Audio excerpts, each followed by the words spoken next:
with the older guys playing in the cabaret, which had people like Anthony Newley coming in and magnificent. And charts and everything like that. Yeah. And I could read enough to get by at the time, but when you started playing rock and roll, we were all listening by ear. You know, that's how we did it. So, and if you're reading, and I had read classical music before, even before that. When I was 9 years old, I was in a symphony orchestra in Winnipeg. But if you don't read all the time, you lose. Absolutely, you lose the skill, right? Yeah, so I know. It's happened to me. So my life has kind of been a mishmash. I mean, when I was 9 years old, I joined the Manitoba Schools Orchestra, which was all the classical high school students from Winnipeg, from each high school, and they had a band, the senior division band. And it was a symphony orchestra that rehearsed every week and did local concerts and kind of went out of town every once in a while. And although I wasn't in high school, I was so famous in the city that they asked me to play. And so I was playing the whole percussion section, the timpani, and obviously parts overlapped. So I would have to figure out, because there was no other percussionist, I would have tables and drums set up and everything, and I'd run from one thing, from timpani, which part seemed more important in the actual composition. Yeah, that's amazing. So, that's amazing. People used to come and watch this, because I was like 9 years old. These kids were like 14, 15, 16. You know. Now going back to the playing with Lenny Bro, you mentioned the band. You can get into the lounge with the band. What band was that? They were a house band that was doing the gig up in the Town and Country Cabaret, and they would have a contract for a year, 2 years, 3 years. So it wasn't, you were not playing with Randy Bachman or any of the guys? Yeah, but for this summer, our band went in for the whole summer into the lounge. Yeah, our band being the jazz band. It was our band was Chad Allen. Oh, okay. And yeah. But I couldn't play with them because the cabaret served food, and therefore the liquor law was that if you were under 21, you could still go in there. So you were the younger member of what became known after Chad Allen and the was it? Yeah, the band that was in the Town and Country with Lenny Bro, Bob Burleson on piano, and Dave Young on bass. They didn't have a name. They were just the house band there. But the one that you were a member of that you actually did not get to play with because you were too young, who was in that band?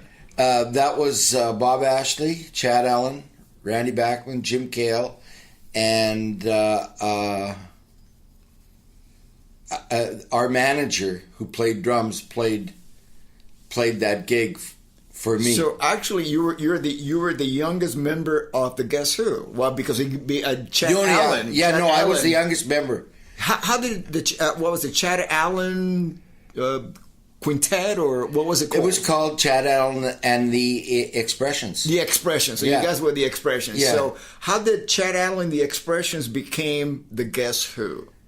When we put out the record Shaken All Over, George Struth, who was the president of Quality Records in Canada, we were signed to them. Now they were just a leasing house. They would lease all the records from the States, from different companies, and put them out under the Quality label. So when we signed with them, they weren't really a production record company. But when we did Shaken All Over, they took it to Scepter Records in New York City and got a deal with them for us to put it out in the United States.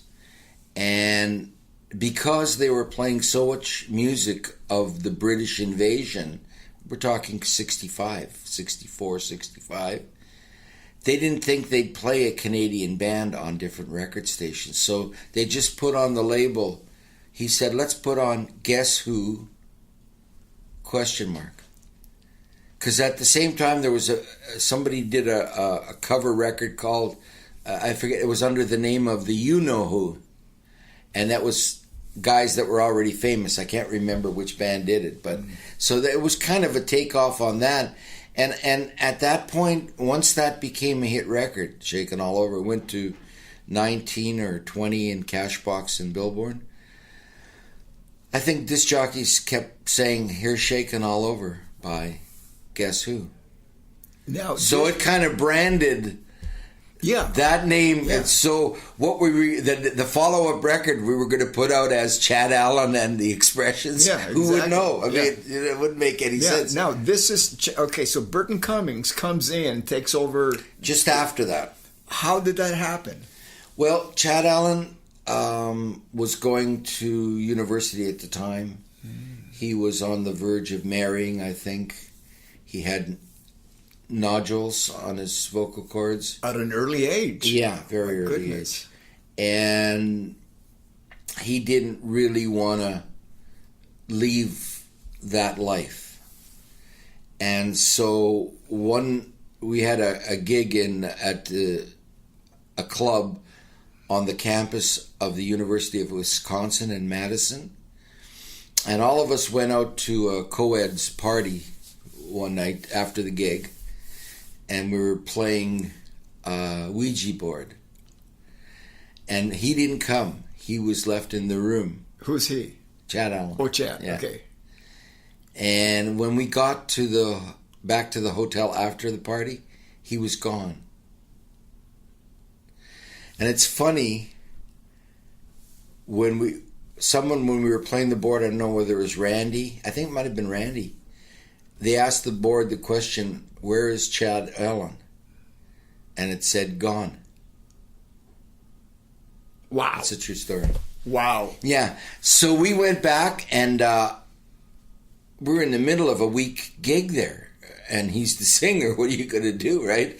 So our road manager found a letter from his girlfriend saying if he wasn't home on the anniversary of the whatever, that they were finished. And so he got on a bus and went back to Winnipeg from Madison. So guys in the band, one guy went to the train station, one guy went to the bus station, trying to figure out where he went. We finished the gig with Jim and Randy singing. That might have been Randy's debut as a singer. And we got in, and this is an incredible story. We got in the van. It must have been somewhere in March or April, time when winter is kind of just starting to change over. We drove back to Winnipeg. We started in Madison. I guess it's about, I would say, 800 miles. And it was raining. As we proceeded north, the rain changed to sleet, and then freezing rain, and then full all-out blizzard. It took us 8 hours to get from Grand Forks to the border. That's like maybe 100 miles. Wow. We couldn't see the road. We're trying to follow the tracks of cars, guys hanging out the window. And we finally got to the border, and they stopped us. The RCMP said, "Where did you come from?" And we told them the story. He said, "This highway's been shut down, nobody here." Because we could see semis in the ditches all the way along that stretch of road through North Dakota. They put us in a hotel there, and that was the worst storm that I think they had in the 1900s up to that time in Winnipeg. And here we were driving home. So that's the whole story of how so at that point we said, well, wait a sec, this is not good. We need an alternative. So Burton was in the next biggest band in Winnipeg, and we knew of him. We'd done shows with them and stuff. So we said, well, let's get both of them in the band. Both being Chad Allen, okay. and let's take some pressure off him. Yes. that often doesn't work because of the egos, right? And it proved not to. But I mean, Burton was kind of like John Lennon, a rougher kind of singer, and Chad Allen was Buddy Hollish, like almost like Paul McCartney. So we had that kind of example before us of a band that had two singers like that. So that actually happened. Yeah, it happened. Yeah. You guys did gigs with both Both Chad? of them. Yes. Oh, wow. And there's an album called Really? It's Time that both of them are on. Yeah. A Guess Who record? A Canadian album. Canadian album. Yeah. Wow. Yeah. But he started to feel weird. I mean, he would go and stand behind, Chad Allen would stand behind the amplifier while Burton was singing, and kind of pouting in a way. And I'm sure he was torn at that time, I don't think he's a really good guy, really nice person. And I think it hurt him. And then it even hurt him more because he missed being in a big band like the Guess Who. Of course, it may not have been as big. So Chad leaves the Guess Who. Right. And then later on when Randy leaves the Guess Who. He puts together a band called Brave Belt with Chad Allen as the singer and Fred Turner as the bass player. How long did that last? I'm not sure. 3 years. Really? Yeah. Wait a minute. Between between the Guess Who and the hits with Bachman Turner, there was 3 years. Maybe 2 or 3 years. I mean, I'm not exactly sure. You would have to ask them that, but it was enough to do recordings.